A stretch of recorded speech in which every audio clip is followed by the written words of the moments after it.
Failover in Azure Site Recovery ensures continuous service availability by automatically switching workloads from a primary region to a secondary region when failures occur. This proactive approach supports business continuity by minimizing downtime, data loss, and operational disruptions. In previous discussions, we explored how to monitor infrastructure and configure backup strategies. Now, we focus on implementing failover to safeguard critical workloads against regional outages. By distributing resources across multiple Azure regions, organizations can preserve service performance and resilience under diverse circumstances. Failover covers compute, storage, and network resources, allowing seamless continuity in alignment with organizational resiliency goals. Azure Site Recovery automates replication, failover, and recovery of virtual machines and on-premises servers. It continuously tracks changes in data and synchronizes them to a secondary region, creating a consistent replication environment. This service supports various workloads, including Azure VMs, Hyper-V, and VMware. During normal operations, Site Recovery acts as a safety net. When a disruption happens, it activates failover to ensure system availability. Past units have covered creating a recovery services vault and configuring backup policies. Next, we examine the core aspects of site recovery that facilitate swift transitions to secondary regions. Prior to initiating failover, organizations must verify several prerequisites. A configured recovery services vault with replication enabled for target virtual machines or on-premises servers.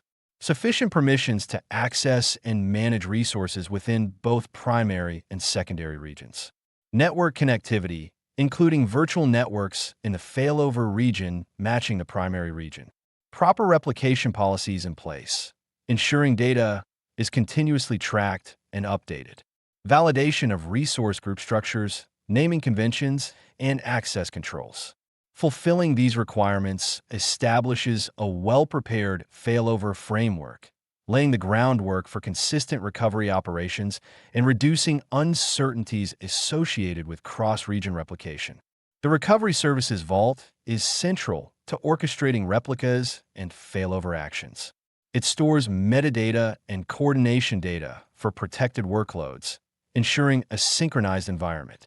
Configuration choices in the vault determine replication frequency, retention settings, and encryption. Below is a sample overview. Setting description. Replication policy defines frequency and recovery points. Encryption secures data at rest. Storage redundancy configures local or geo-redundancy. These settings balance cost with reliability. To manage these settings, administrators use the Azure portal or PowerShell, validating that they align with business continuity objectives before finalizing replication targets. By carefully selecting vault properties, administrators ensure prepared workflows, establishing the foundation for effective regional failover scenarios. Replication policies dictate how data is mirrored from the primary location to the secondary region.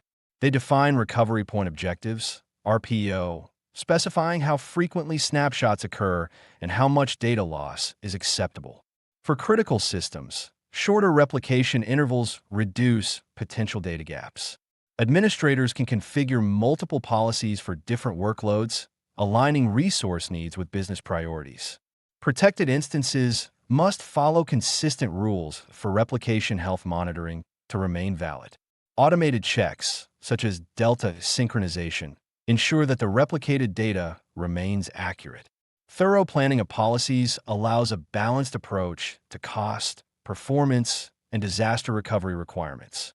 Failover begins with selecting the protected virtual machine or service, then choosing the target process. In the Azure portal, navigate to the Recovery Services Vault, access replicated items, and click the appropriate VM. Select Failover and specify if it is a test or full failover.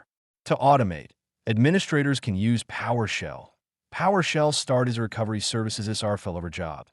Name VM name, resource group name, origin name, vault name. This step also triggers synchronization checks, ensuring the latest data is present before the failover starts.